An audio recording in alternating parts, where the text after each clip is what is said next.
먹고 싶지도 않은데 이게 땡겨요. 갈증이 나는데 이게 땡겨. 시원한 그 탄산음료가 땡긴다고 생각을 하지만 실제로는 액상과당의 단맛이 내가 그걸 기억하고 있다가 그거 내놔 하고 있는 거예요. 그 다음에 가만히 있는데 햄버거가 막 땡겨. 막 먹고 있어. 자기도 모르게 주섬주섬 먹고, 와 이거 대단한데 끝내주네, 이런 느낌을 받아요. 그래서 어떤 일이 일어나냐. 안녕하십니까, 이승훈 원장입니다. 오늘 또 민감한 주제를 좀 들고 나왔습니다. 제가 커피 영상을 올렸을 때 논란이 많았어요. 도대체 커피를 어떻게 끊냐, 도대체 뭘 먹고 사냐, 사람들이 좀 많이 거부 반응을 일으키더라고요. 그만큼 많이들 드시고 계셨기 때문에 커피에서 벗어나는 게 그렇게 쉽지 않았을 거라고 생각이 됩니다. 항상 선택은 자유입니다. 저는 객관적인 사실을 말할 뿐이고, 제가 임상에서 관찰했을 때 그런 물질들이 사람한테 미치는 영향, 그리고 계속적으로 질병을 유발하는 과정, 그것을 지켜보고 있기 때문에 이게 이런 문제를 야기하더라, 이런 말씀을 드리는 거고, 전에도 한번 말씀드렸듯이 누구는 먹어도 괜찮더라, 이 정규 분포예요. 모든 거는 커피 먹어도 멀쩡하게 90, 100살까지 사는 사람들 있어요. 라면만 먹고 그렇게 사는 사람 있어요. 평생 담배를 폈는데 100살까지 사는 사람 많아요.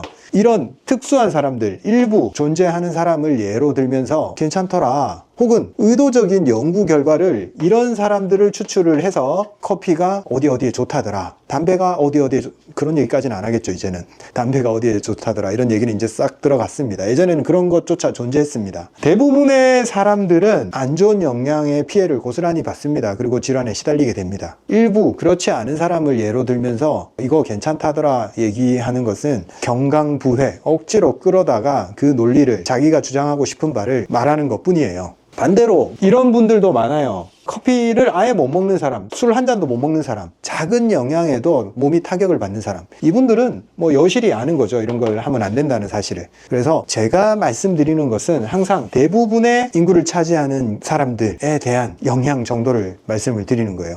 오늘 들고 온 주제도 상당히 논란이 될 만한 소재예요.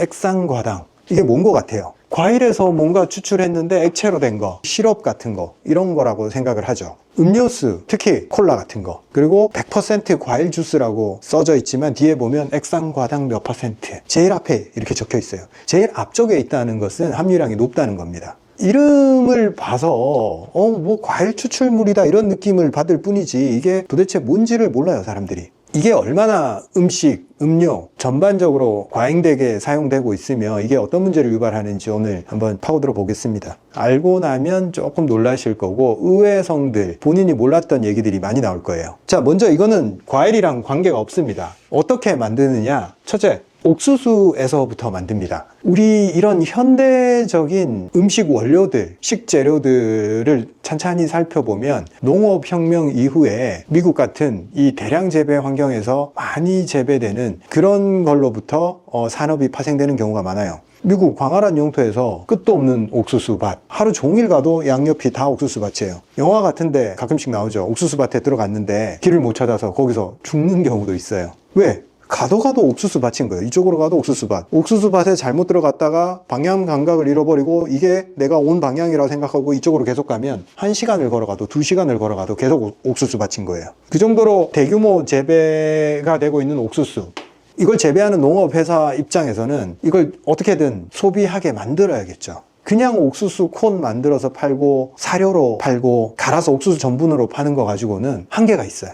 이걸 뭔가 사람들이 좋아할 만한 것으로 뭐 만들 게 없을까 이제 고민을 한 거죠, 이 사람들이. 그러니까 가만 보니까 옥수수는 일단 전분이에요. 전분은 뭐예요? 탄수화물이죠. 탄수화물은 뭡니까? 에너지원입니다. 그냥 탄수화물을 우리가 에너지로 못 써요. 탄수화물을 쪼개면 탄수화물 분자가 있어요. 이거를 그냥은 안 쪼개져요. 효소를 사용해서 분해를 시켜요. 분해를 시키면 포도당으로 바뀝니다. 이때부터 세포가 에너지원으로 사용을 할 수 있습니다.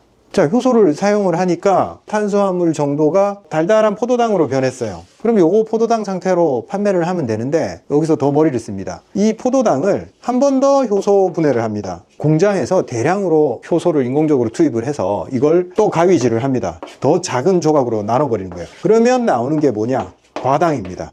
왜 과당까지 만들까요? 설탕 기준으로 포도당은 한 70% 정도의 단맛을 내요. 근데 과당은 설탕이 100이라면 얘는 130%의 단맛을 냅니다. 무지하게 단맛을 많이 내니까 사람들이 좋아할 수밖에 없어요. 소사료로밖에 못 쓰던 옥수수를 2번 처리를 하고 나니까 사람들이 좋아하는 달달이가 돼버린 거예요. 이게 음식에 단순히 설탕을 넣었을 때보다 훨씬 더 달게 느껴지는 거예요. 왜 설탕을 사용하지 않고 액상 과당 형태로 사용을 하냐면, 설탕 같은 경우에 포도당과 과당의 비율이 1대1 정도 돼요. 그 다음에 우리가 액상 과당으로 제품을 만드는 경우에 포도당이 한 4.5 정도 되고 과당이 5.5 정도 됩니다. 과당 비율이 더 높기 때문에 훨씬 더 달달하게 느껴지는 거예요. 이걸 어디에 쓰니까 사람들이 잘 먹더라? 대표적인 게 탄산음료죠. 제가 상표는 언급을 안 하겠지만 모든 탄산음료에 이게 들어갑니다. 그리고 어디에 들어가요?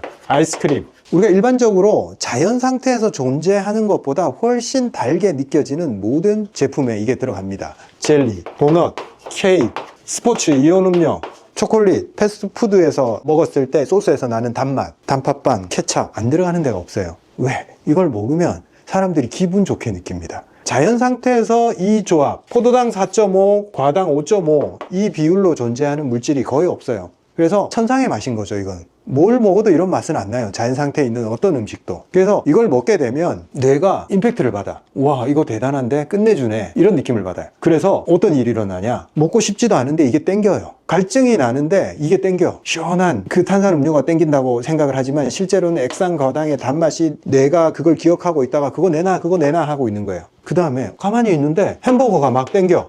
그 달달한 그 맛에 몸이 기억을 하는 거예요. 막 먹고 있어. 자기도 모르게 주섬주섬 먹고. 아이스크림 안 먹으면 뭔가 허전해. 인공적인 강한 단맛으로 인해서 중독을 유발합니다. 그래서 이걸 먹지 않으면 참지 못하게 그렇게 됩니다. 조금 쉽게 말해서 좋은 자연적인 식품을 파는 사람과 이런 액상과당을 과도하게 넣어서 파는 사람, 승자는 정해져 있습니다. 그 소비자가 똑똑하지 않으면 무조건 이쪽으로 쏠리게 되어 있어요. 그건 사람이 그렇게 설계되어 있기 때문에 그쪽으로 가게 되어 있습니다. 단맛이 강한 쪽으로 그걸 선호하게 되어 있어요. 주스나 무슨 과일맛 요거트, 핵심은 그거예요. 진짜 과일이 들어있는 게 아니고 과일 맛이 들어있잖아. 이 과당을 넣었다는 얘기예요. 그런 걸로 과일맛 요거트, 보리차, 겉으로 보기에는 뭔가 건강한 음료인 척 하는데 실제로는 보리보다 사람을 유혹하는 것은 거기 들어있는 액상 과당들이에요. 이걸 피해 가려면 음료수 같은 경우에 무과당이라고 적혀 있는 것을 선택할 수밖에 없습니다. 설탕보다 이런 액상 과당이 더 위험성이 높고 몸에 어떤 영향을 끼치는지, 중독성 말고, 중독성은 당연히 유발하는데 중독성 말고 어떤 문제를 유발하는지 말씀드리겠습니다. 액상 과당이 어떤 과정을 통해서 몸에서 흡수돼서 어떤 영향을 끼치는지를 보면 이 문제점을 확실하게 알 수가 있어요. 우리가 모든 물질은 소장에서 흡수가 돼서 어디로 간다고 했죠? 모든 물질들은 일단 간으로 들어가게 되어 있어요. 간에서 탄수화물을 흡수를 하고 포도당 형태로 흡수하고 지방도 흡수하고 일단은 이쪽을 다 보내요. 그 다음에 이 간이 여기서 세포가 쓸 수 있는 형태, 포도당 형태로 변환을 해서 혈액을 통해서 세포까지 보내줍니다. 간은 단순히 물질을 합성하고 저쪽으로 보내주고 이런 역할을 하는 게 아니고 여기서 굉장히 복잡한 과정이 일어나요. 그냥 대량으로 과당이든 설탕이든 포도당 이런 게 들어왔을 때 이걸 바로 혈중으로 다 보내주면 난리가 나요. 과잉되게 들어온 당은 세포들이 처리를 못합니다. 그래서 적당하게 만들어서 줘야 됩니다. 너무 많이 들어오면 그것을 글리코겐이나 지방으로 전환을 시켜서 좀 저장해놨다가 다시 쓰고 그렇게 조절을 해야 됩니다. 가장 큰 역할을 하는 게 인슐린이겠죠. 인슐린은 췌장에서 분비를 해서 간으로 보내줘요. 인슐린의 한 60% 정도가 간에서 기능을 합니다. 몸 안에 있는 근육이나 혈관 내에서도 혈당 조절 역할을 하지만 거의 대부분이 간에서 혈당 조절 작용을 합니다. 자, 과당과 포도당, 일반적으로 탄수화물을 먹으면 포도당 형태로 간으로 들어옵니다. 그 다음에 아까 액상과당이나 과일에도 과당이 있어요. 과일의 과당과 액상과당의 흡수 체계가 어떻게 다른지 나중에 말씀드릴 거고, 포도당과 과당의 흡수 체계가 어떻게 다른지를 먼저 말씀드리면, 일단 포도당은 혈중으로 바로 보내줘도 돼요. 바로 보내줘도 되고 세포가 직접적으로 쓸 수 있는 형태입니다. 과당은 세포가 이걸 갖다 쓰지를 않아요. 세포가 이 과당을 분해해서 에너지원으로 쓸 방법이 없습니다. 그래서 과당은 전적으로 간에서 처리를 합니다. 간에서 이 과당 가지고 뭘 하냐? 일단 지방의 형태로 빠르게 바꿉니다. 왜? 과당은 그래도 저장하기 좋은 형태로 전환이 잘 돼요. 그래서 우리가 자연계에 흔하지는 않지만 과당이 많이 들어왔을 때 몸 입장에서는 와, 이거 좋은 영양소가 들어왔다. 근데 당장 이건 우리가 쓸 수 있는 게 아니야. 일단 지방으로 저장해놨다가 나중에 그걸 분해해서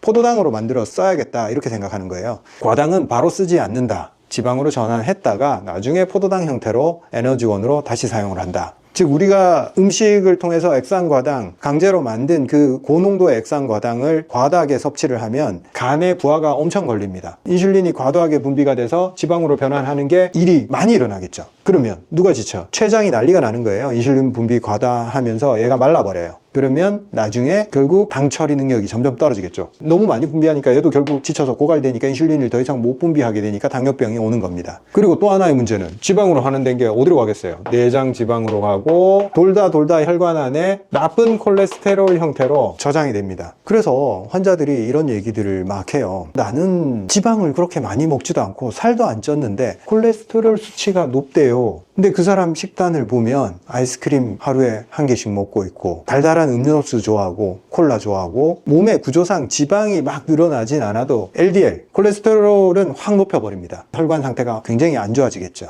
마른 비만인 형태의 사람들 식단을 보면 액상과당에 노출이 많이 되어 있습니다. 지금 액상과당 얘기를 하고 있습니다. 자연적이지 않은 과당, 옥수수를 효소 처리해서 만들어낸 인공당, 구조적으로 완전히 인공당은 아니에요. 이 과당 자체가 과일에도 당연히 존재를 합니다. 그러면 액상과당이 그렇게 나쁘면 과당이 들어있는 과일도 문제가 되지 않을까? 그래서 과일이 누명을 많이 써요. 과일 먹으면 혈당 올린다더라, 살찐다더라, 이 얘기들을 많이 합니다. 근데 이거는 완전한 오해예요. 과일은 우리 몸이 처리를 할 수가 있습니다. 충분히. 우리 DNA, 소화체계에서는 과일을 처리하지 못하지 않아요. 과일을 잘 처리합니다. 과일에도 과당이 들어있고 여기도 액상과당도 과당인데 얘는 왜 문제가 안 될까? 얘는 고농도로 과당만 확 만들어낸 거예요. 자연계에 거의 존재하지 않는 비율로 달달하게 그걸 뽑아낸 거예요. 과일도 달죠. 그런데 과일 속의 과당의 비율이나 이런 것은 굉장히 과일 전체 부피에 비하면 낮아요. 당연히 과일에는 식이섬유, 부피를 많이 차지하는 이 식이섬유가 많이 포함이 되어 있고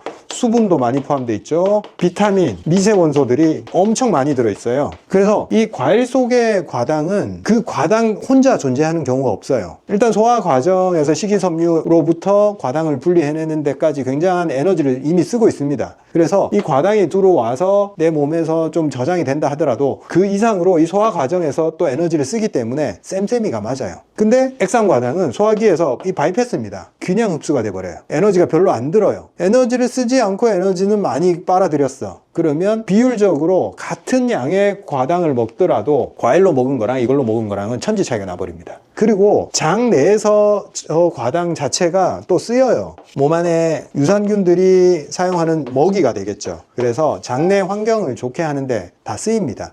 이미 우리 몸에 흡수되기 전에 장 내에서 사용되는 양 자체가 많기 때문에 간에 그렇게 충격을 주지를 않아요. 근데 액상과당은 장 내의 균형도 빠르게 무너뜨려 버립니다. 왜? 장 내에 사는 유산균도 이런 달달이는 또 처음이야. 들어오니까 옳다구나 증식을 해야지. 과잉 증식을 합니다. 좋은 것만 증식해주면 좋겠지만 나쁜 거, 유해균들 증식 속도가 더 빠릅니다. 그래서 이런 것들을 먹고 나면 장에 가스가 차고 더부룩하고 뭔가 안에서 대규모 전투가 일어나는 그런 느낌이 나요. 오늘 액상과당에 대해서 말씀을 드렸는데 우리가 먹고 있는 음식들 중에 생각보다 설탕 이상으로 과당의 비율이 높은 액상과당을 너무 많이 쓰고 있다. 그래서 한번 라벨을 보고 액상과당이 얼마나 많이 쓰이고 있는지를 확인해 보자. 그리고 그렇게 건강한 음료인 것처럼 포장되어 있는 그런 음료들이 내 지방간을 만들고 콜레스테롤 혈증을 만들고 내 혈관 건강을 깨버리고 비만을 만들고 있다는 사실. 나 음료수만 먹었는데 왜 살찌지? 살찔 만한 걸 먹고 계셨던 거예요. 지방 안 먹었다고 내가 왜 지방이 늘지? 과당이 지방입니다. 액상과당을 계속 먹고 있으면 그게 에너지원으로 쓰이는 게 아니라 일단 지방으로 환원이 된 다음에 그 다음에 나중에 필요할 때 씁니다. 움직여 준 사람만이 그걸 갖다가 써요. 근데 안 움직이고 달달한 음료수 먹고 딸기맛 요거트 먹고 케이크 먹고 움직이지는 않았다. 그러면 살찌는 거예요. 달달한 것들, 거기에 지방은 하나도 없는 것 같아. 지방이 없어도 살이 찝니다. 일반적인 탄수화물을 통해서 섭취한 포도당은 내가 움직이면 바로바로 써버려요. 근데 얘는 방법이 없습니다. 일단 지방으로 저장.